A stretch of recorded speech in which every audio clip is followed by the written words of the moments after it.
சொல்லப்போனால் அண்ணாமலை சொல்றது இந்த மாதிரி ஒரு வந்து சம்பவம் மறுபடியும் நடக்கக்கூடாது. ஏன்னா வந்து ஒவ்வொரு விஷயத்திலும் போராட்டம் கிட்ட நீ அனுமதி கொடுக்க மாட்டேன்ற.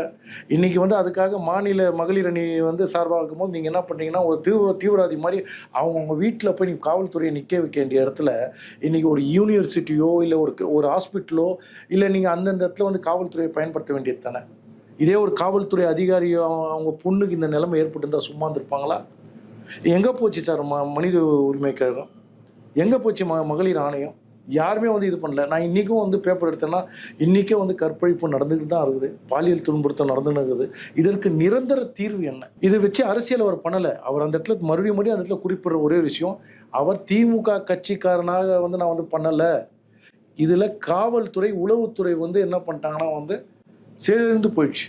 இன்னைக்கு வந்து கோபாலபுரத்துக்கும் வந்து துணை முதலமைச்சருக்கும் அவங்க குடும்பத்துக்கும் பாதுகாப்பு கொடுக்குற இந்த காவல்துறை ஏன் மக்களை பாதுகாக்கலை?